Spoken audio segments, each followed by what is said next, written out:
Did you know that you can emboss with die cuts? In this class, I'm going to show you how. Hello, and welcome back to Laurie's Something New with Something Old, where I showcase one of my favorite old products from Altenew. This month, I'm using Altenew's Autumn Bounty stamp and die set, and I'm going to show you how you can dry emboss the pumpkin.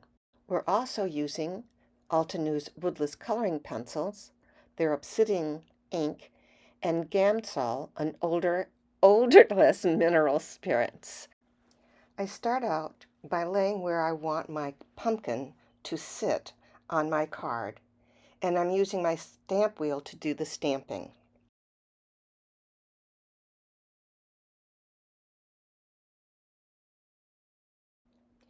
Next, I choose my pencils to color in the pumpkin, and I'm going to choose fresh lemon for the highlights,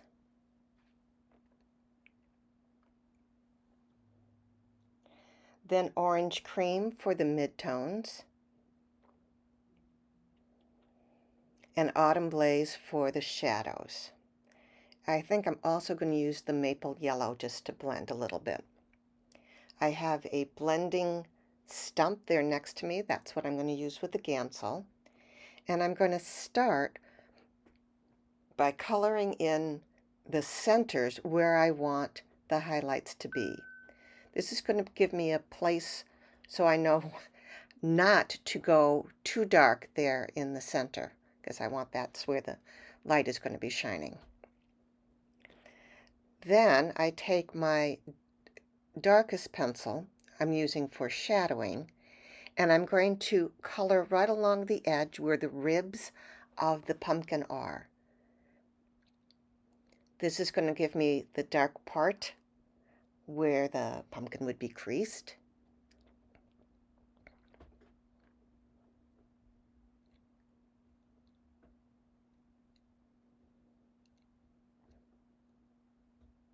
I'm trying to get a little darker there. Then I'm using the mid-tone one, which was the orange cream, and then filling in that between the highlight yellow and the shadows, the autumn blaze. And I decided I did want that maple yellow to kind of blend in with that, so it's a smoother gradient. Now I'm going to take my Gamsol and I'm just going to wet the tip of my blending stump with the Gamsol, and I'm going to blend the colored pencil with that Gamsol. Do be careful with the Gamsol. It's odorless, but that doesn't mean it doesn't bother you when you're breathing it in. So I did this with an open window. Read the caution on the outside of the container.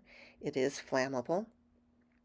And you can see there I have no pencil lines now. So I'm going to do that all the way around the pumpkin. I think I add a little more highlight there.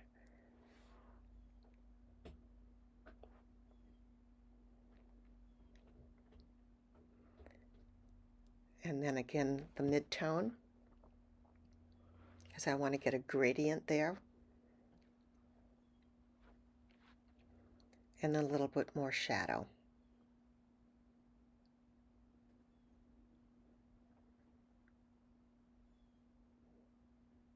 Notice I turn my card as I'm coloring because it makes it easier for me to get into where the flowers are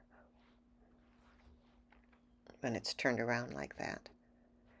Going back with my blending stump and blending those colors together.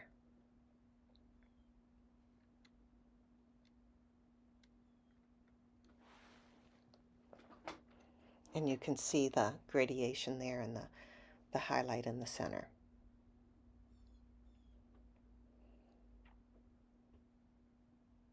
I wanted it a little bit darker there at the bottom where the flowers are overlapping the pumpkin.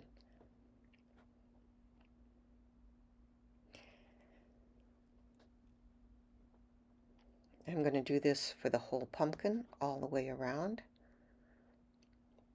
with the same technique. Coloring, blending, coloring. Here I'm cleaning off my stump, my blending stump, with a piece of fine grit sandpaper. So if it starts to get dirty, you can just do that. And I've decided I want it to be a little darker for the shadows, so I've gotten out a darker red.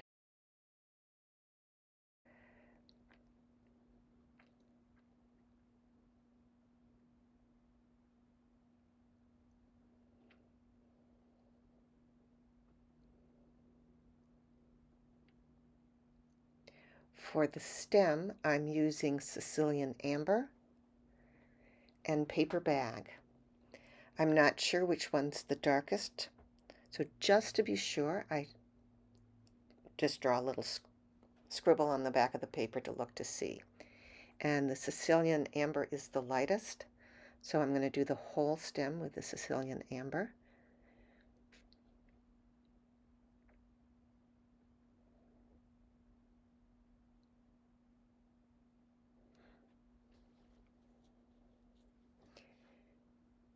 Then I use the paper bag for the shadow. So underneath the stem there, I figure it's darker. So that's where I'm putting the darker color. And then just along those lines that are drawn in by the stamp itself. Oops, I forgot the very tip of the stem. A little darker there, I think. I'm always afraid to put too harsh of a shadow in. I think I probably could have, but I'm always leery about doing that. I've chosen two colors for the leaves, and the first one I think is limeade, and I don't like it. It's too yellowy for me. So I'm choosing fresh grass field. And I'm going to color all the leaves with the grass field. And then the other color is Shadow Creek.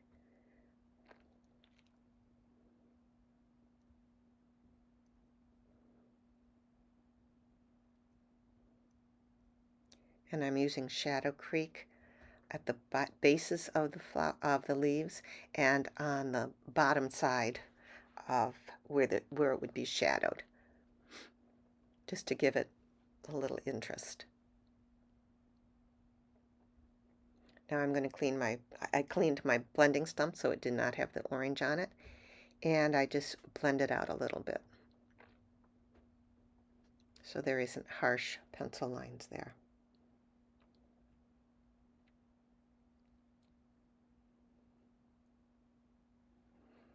I believe I bought my Gamsol at an art supply store, but it's been so many years, and it's like a quart size, and I don't need that big, so I don't use it that much, so I really don't remember.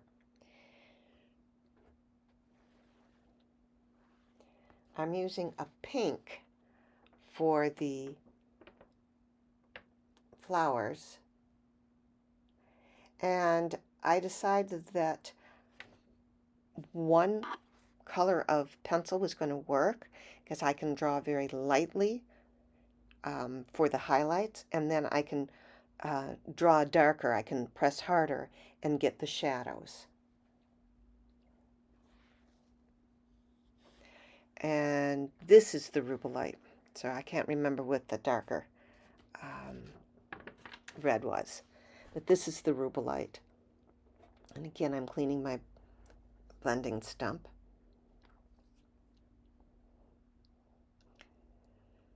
And I just did it darker in the leaves behind, or the petals behind, and I'm using the blending stump just to blend it out a little bit.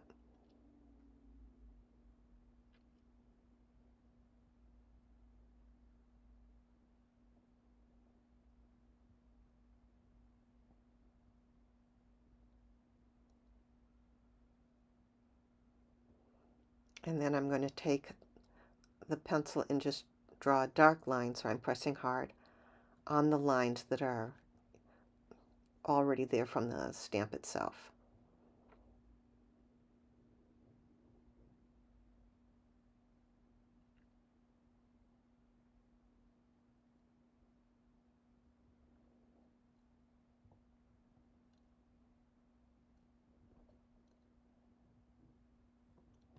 And then I did the same for the other two flowers, and now I'm just using that yellow for the center of the flowers.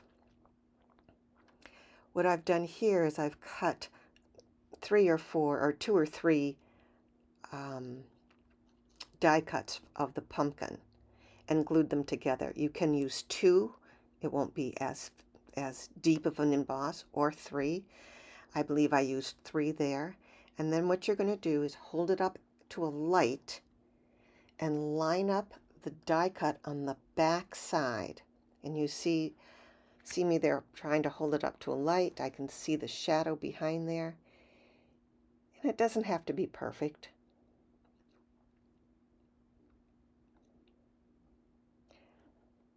And then I'm going to flip it over, put it down on the desk while I'm holding it in place, and then tape it in place before I run it through my die cut machine. So you're going to have to check your die cut machine to see exactly what plates to use. And I'm using the Vagabond, which isn't even available anymore, but it's pretty good. So I use the base, then I use a bottom plate, then the embossing pad, and that's important. That goes next. Then I place my card face down because the top plate is going to push the die cut into the paper. And you see when I take it out, that's the back side, you can see that it's embossed that. There you go. Now you can see it. I'm putting it back on my my stamp wheel, which I love, incidentally, and I'm choosing my sentiments. This set has many different sentiments. I'm going to say Happy Thanksgiving. There's a little happy in there. I used the larger one. It could say give thanks. It could say fall in love. There's a lot of different sentiments there. And the nice thing about the stamp wheel is it's got the sticky mat, so it's holding my paper in place. I don't need any magnets. And I line up the stamps and just, like any stamp positioner, it works really nice. And that is the finished card. Because I want to show different ways of using older products, here's another card I made. This time I trimmed it down and mounted it landscape on a card with an embossed background. I used Jungle Leaves for the embossing folder for this card, and the cardstock happened to have been slightly metallic. The original card you just mount on a card base, and there you have it. Check my blog for other ideas using this stamp set. See you later. Thank you so much for joining me this month for Laurie's Something New with Something Old. Please click the thumbs up and subscribe to my channel.